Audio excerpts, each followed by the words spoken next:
So let me start with a number. Just a number. The number is 3.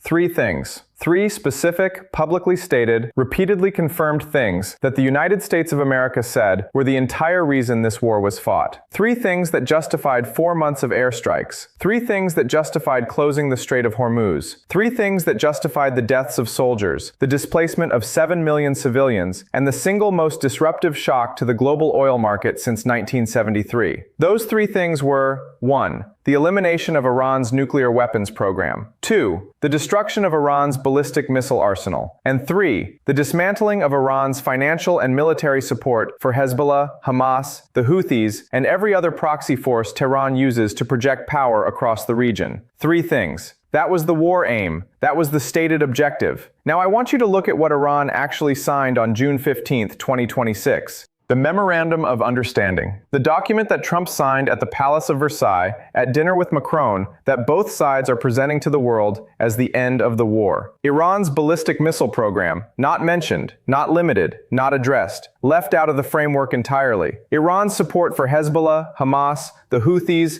Iranian-backed militias in Iraq, not mentioned, not limited, not addressed, left out of the framework entirely. Iran's enrichment capacity, the specific limits, the purity levels, the stockpile caps, the centrifuge counts, not resolved, not capped. Deferred to 60 days of future negotiations that as of today have not yet formally begun. 3 things. The war was fought for 3 things. Iran signed a deal and walked away with all 3 of them.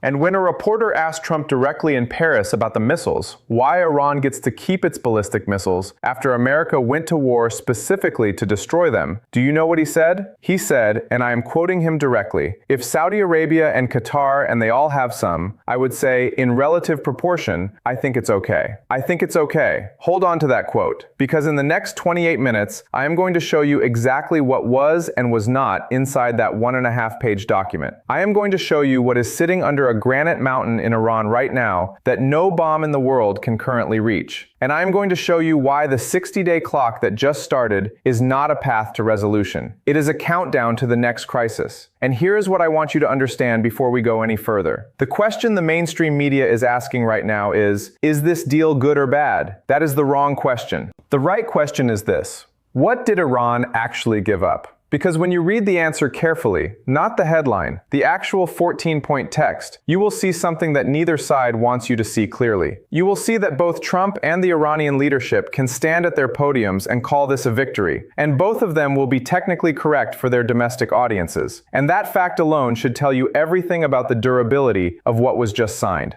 Okay, let's go.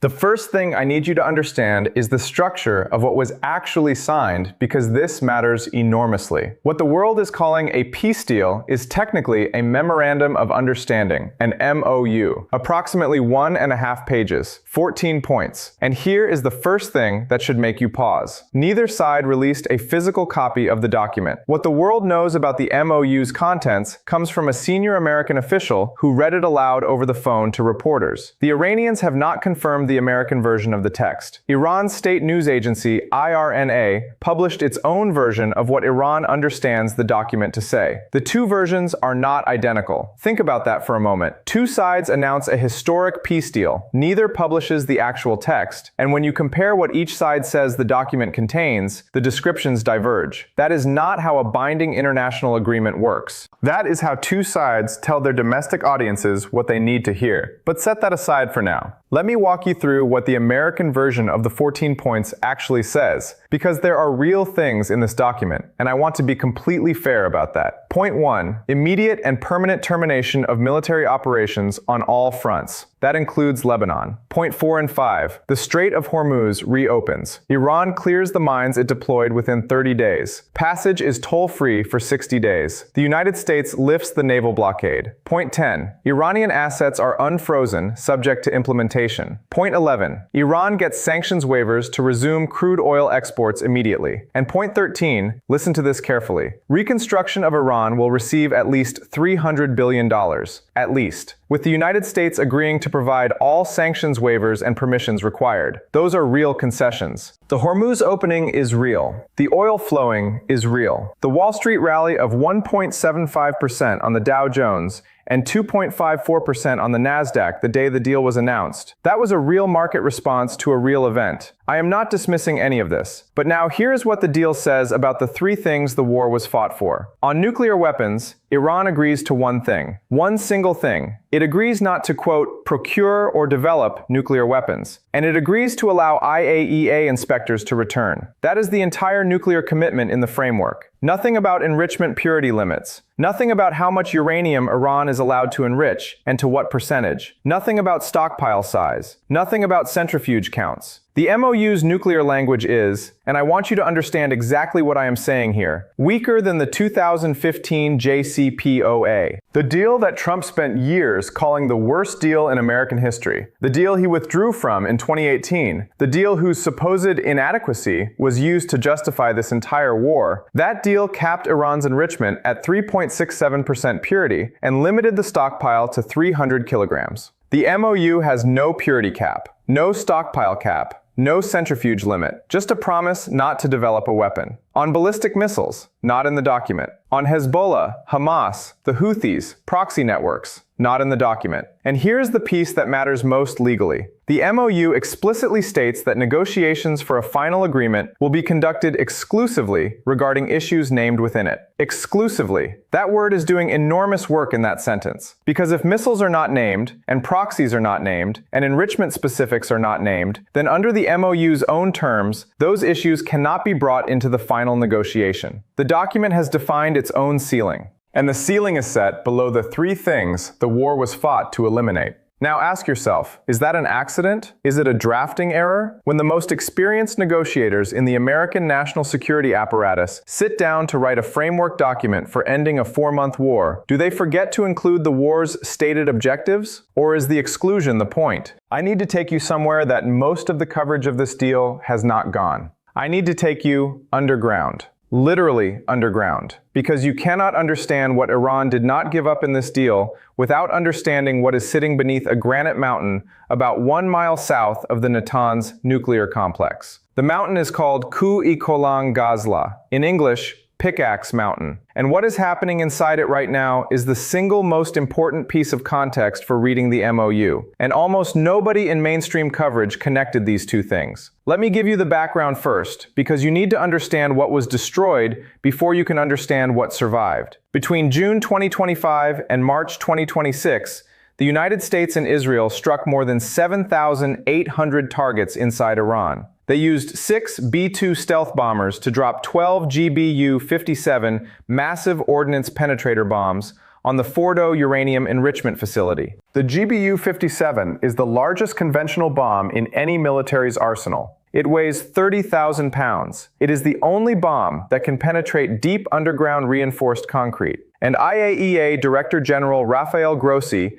confirmed on the record that Fordo was directly impacted and that given the explosive payload utilized, very significant damage to the centrifuges inside was expected. At Natanz, the main above-ground enrichment plant was described by the IAEA as functionally destroyed. At Isfahan, uranium conversion facilities were struck repeatedly.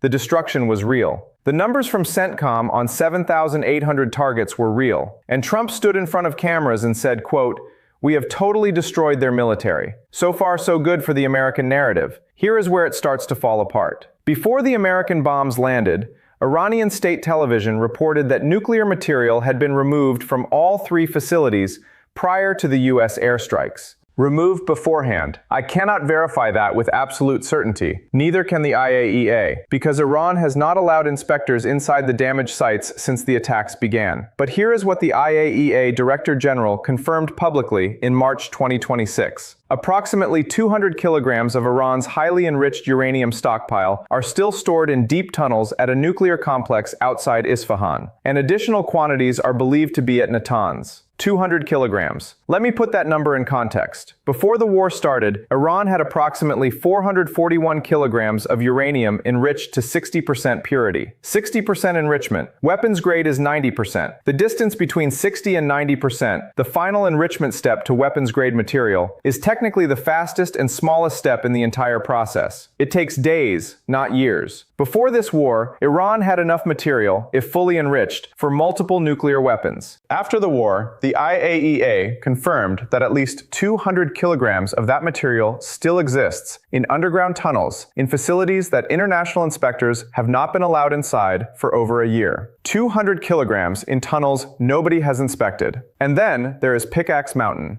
The Institute for Science and International Security, which is one of the most authoritative organizations tracking Iran's nuclear program, published satellite imagery analysis showing that Iran had been excavating Pickaxe Mountain at an estimated depth of 80 to 100 meters under hard granite. Not Fordo's depth, deeper. The security walls have been completed. Entrance fortification is underway. Excavation is intensifying. The facility is assessed to be designated to house the next generation of thousands of advanced centrifuges. Now here is the number that matters most. The GBU-57 massive ordnance penetrator, the bomb that was used on Fordo, the largest bunker buster in any military's arsenal, can penetrate approximately 60 meters of earth before detonating. Pickaxe Mountain is estimated at 80 to 100 meters under granite. The American intelligence community assessed it was beyond reliable reach of existing munitions. Trump himself acknowledged this in March 2026. He said on the record that Iran had been starting work at another site, a different site that was protected by granite, and that they wanted to go a lot deeper and had started the process. He said that in March, and 3 months later, the MOU does not mention Pickaxe Mountain, does not mention the surviving enriched uranium stockpile, does not mention enrichment specifics at all. So when I tell you that Iran signed the deal, but read what they did not give up, this is what I mean. The infrastructure of the program was damaged, real damage, but the knowledge that built the program cannot be bombed. The fissile material that survived is confirmed to still exist, and the new facility built specifically to survive the only bomb in the world capable of reaching it is still under active construction, and the peace document that just ended the war chose not to name it.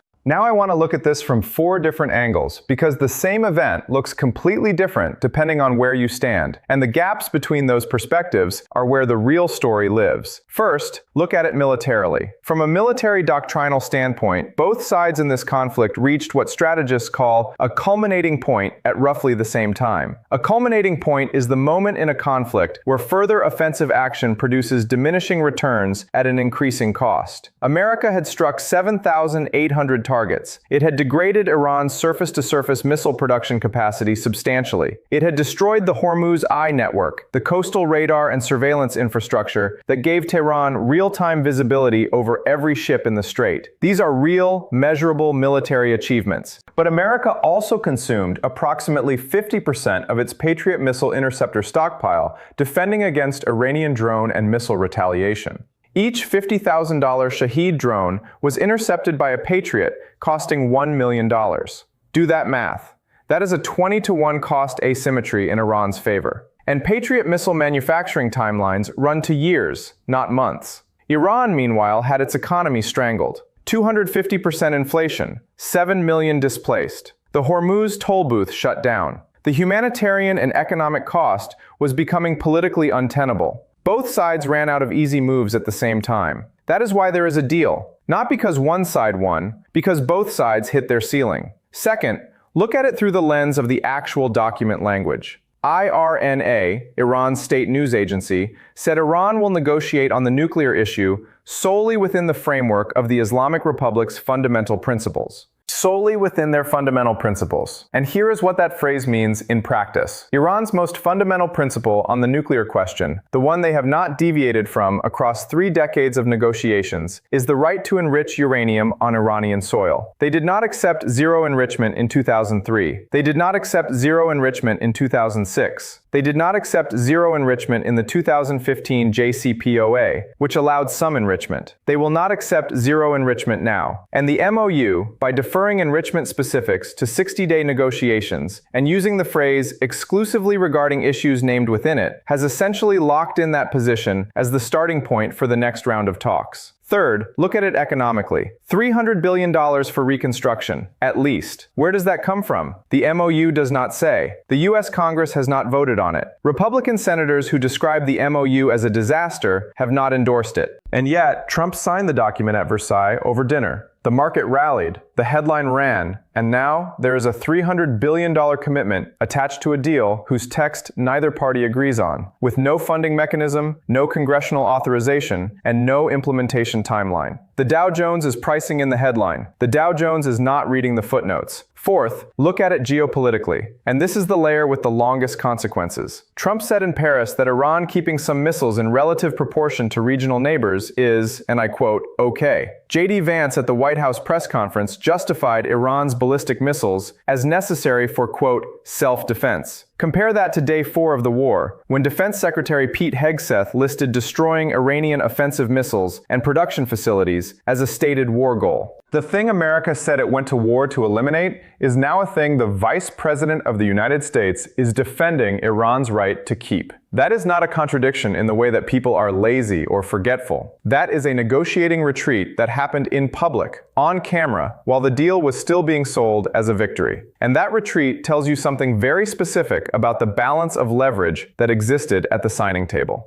Now, I want to do something important, because I never want you to just sit here and accept everything I say without thinking it through. That is not how this works. I am going to give you the strongest possible argument for why this deal is genuinely significant, and why the framework I just built might be missing something important, because intellectual honesty requires this. The case for the deal goes like this. Iran is a country that just had its supreme leader killed. Khamenei was assassinated in the opening strikes of February 28th. His son is now in charge and has not appeared in public since the war began. The country's leadership structure is grieving, regrouping, and operating under conditions of severe internal stress. A government in that condition does not usually make concessions. The fact that they signed anything at all is, from one perspective, significant. The nuclear sites at Natanz and Isfahan were meaningfully degraded. Fordow was impacted. The missile production capacity was reduced. The White House's own national security strategy, published in November 2025, stated the American strikes significantly degraded Iran's nuclear program. And that assessment came from inside the American government, not from Iranian state media. Getting Iran to allow IAEA inspectors back inside the country, even under terms that are still being negotiated, creates a verification baseline that has not existed for over a year. That matters. Getting the Strait of Hormuz reopened without another shot being fired matters for 20% of the world's daily oil supply. It matters for Japan, which depends on that passage for 75% of its energy imports. It matters for India, for China, for global shipping insurance rates, for every business that restructured supply chains because of this war. The economic stabilization that comes from ships moving again is real and measurable. And the 60-day negotiation window gives both sides the structured space to resolve the specifics that the MOU deferred. No agreement of this complexity gets fully resolved in a single document. The JCPOA itself took years of phased negotiation to reach. This is how complex diplomatic processes actually work in practice. That is a reasonable argument. It has historical precedent, it has internal logic. But here is what it cannot explain, and I want to be very precise about this, because these are 3 very specific things the Steelman does not account for. First, the MOU explicitly says negotiations will be exclusively about named issues, and the 3 most consequential issues were not named. If missiles and proxies and enrichment specifics were going to be resolved in 60 days anyway, why was it legally important to exclude them from the document's scope? Second, Trump apparently made private commitments to Netanyahu before the deal was announced. According to an Israeli readout of a phone call between Trump and Netanyahu, Trump told him the final deal would include limits on missile production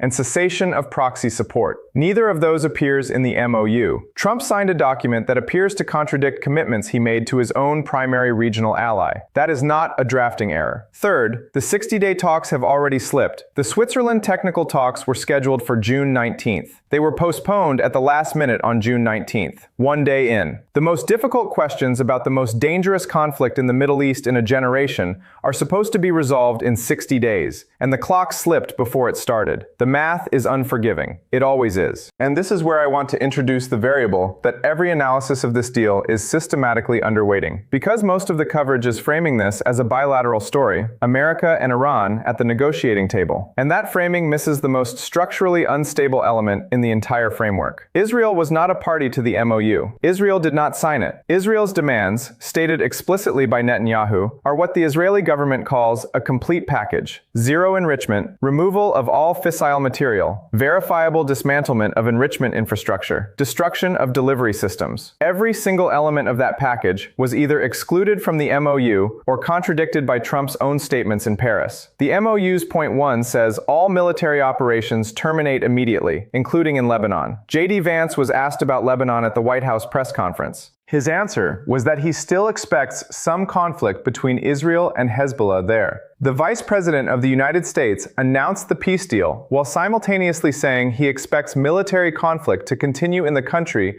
the peace deal is supposed to cover. Think about what that means structurally. There is now an MOU in effect. Iran signed it. America signed it. The document requires all fighting in Lebanon to stop. Israel did not sign it and has troops in Lebanon. Hezbollah did not sign it and has weapons in Lebanon. And Vance publicly acknowledged that some conflict will likely continue. If Israel conducts a significant strike in Lebanon, Iran faces a binary choice: honor the MOU, absorb the strike, and allow Tehran's enemies to establish that Iranian proxies can be hit without consequence during a ceasefire, or characterize the Israeli action as a ceasefire violation, announce that America failed to enforce its own agreement, and use that as the legal and political basis to exit the framework entirely and escalate. There is a concept in international relations called entrapment. Small states that host a powerful patron's military bases become targets in wars they never chose to join. But the entrapment dynamic also works the other way. Powerful patrons get trapped by the domestic politics and unilateral actions of their smaller allies. Trump cannot control what Netanyahu does, and Netanyahu, facing a competitive election, facing the accusation from rivals that he made Israel subordinate to American pressure, facing an unresolved Hezbollah on his northern border, has every structural incentive to act in ways that the MOU did not anticipate. Watch Lebanon. It is not a sideshow to this deal. It is the most likely detonation point of it.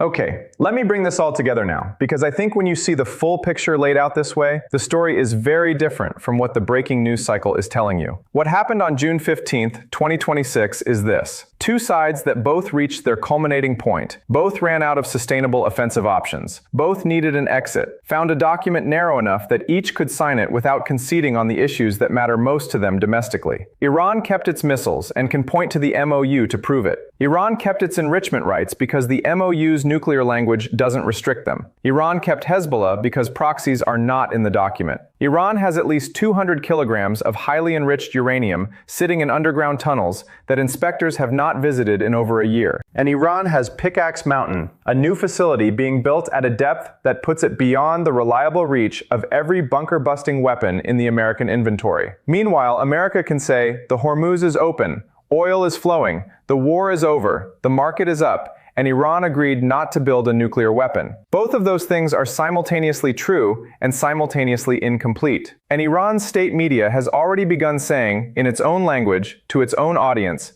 that the MOU is proof the resistance strategy works. That absorbing 4 months of the most intense American-Israeli military campaign since the Gulf War, and emerging with your missile program, your proxy network, your enrichment capacity, and your new underground facility intact, proves that the resistance model is the correct strategic choice. That is what Iran's domestic audience is hearing. And that audience is the one that matters for what Iran does in the next 60 days. So here are 3 specific things I want you to watch very carefully. The first is the IAEA access question. The MOU says inspectors return, but watch what they are actually allowed to inspect. There is a critical difference between inspectors returning to damaged above-ground sites for damage assessment and inspectors gaining access to the underground tunnels at Isfahan, where the surviving enriched uranium is confirmed to be, and to Pickaxe Mountain, where the new centrifuge facility is under construction. If the inspectors that return are restricted to photographing the craters at Natanz and cannot access the materials that survived underground, then the verification regime in this deal is cosmetic. That distinction will not be in the headlines. It will be in the IAEA quarterly report language, in the specific list of sites visited, in the technical annexes that journalists rarely read. Read them.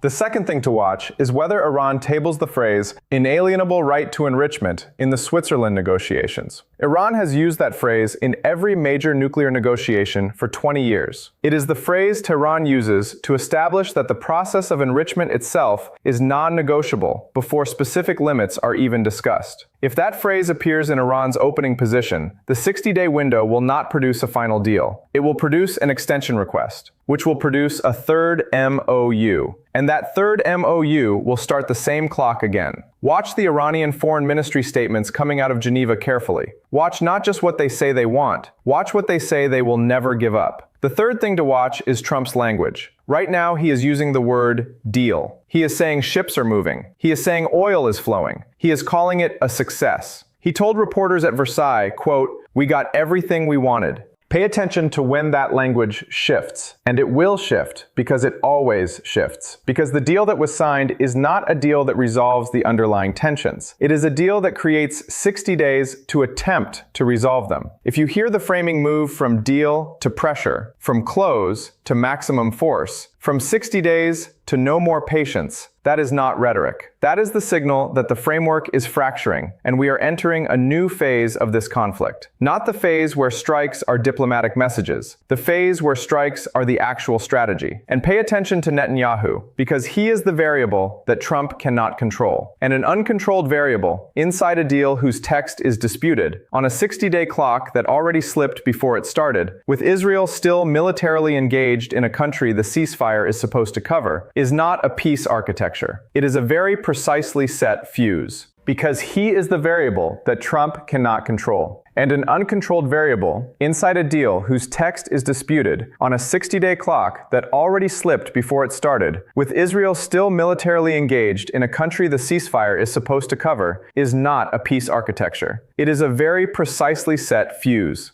Here is your homework, and I am serious about this. I want you to actually do this. Find 2 documents. The first is the 14-point MOU text as read by the American official on June 18th. Multiple outlets have transcribed it in full. The second is Pete Hegseth's public statement of war aims from the first week of the conflict, specifically from Day 4 of Operation Epic Fury in late February 2026. Put those 2 documents side by side on your screen at the same time. For each stated war aim, ask yourself one question. Does the MOU address this? Not partially address. Not defer to future negotiations with no binding mechanism. Actually address it, with specific, verifiable, enforceable limits attached to a consequence if violated. And if the war aim and the peace document are simply not talking about the same things, ask yourself why. Because that gap, the space between what America said it was fighting for and what the document actually says, is not a drafting oversight. It is a negotiating outcome. And understanding who won that negotiation tells you more about the next 60 days than any press conference will. Because that gap between the stated objective and the signed document is not an accident. It is a negotiating outcome. And who won that negotiation is the question the mainstream media is not asking loudly enough right now. And I want to leave you with one final thought. We are being told this is the end of the war. Both sides signed. Both sides are celebrating. Both sides are telling their domestic audiences they won. And if you step back and look at the structure of that situation, you have to ask yourself something. If both sides can genuinely claim victory from the same document, what does that document actually resolve? Because a deal that everybody wins is either a masterpiece of creative diplomacy or a very sophisticated way of agreeing to disagree while both sides prepare for the next round. And right now, with Pickaxe Mountain still under construction, with 200 kilograms of highly enriched uranium sitting in uninspected tunnels, with Iran's missiles intact, with Hezbollah still armed, with Netanyahu outside the framework, and with a 60-day clock that was already late on day 1, you tell me which one it is. Think about that carefully. I will see you in the next one.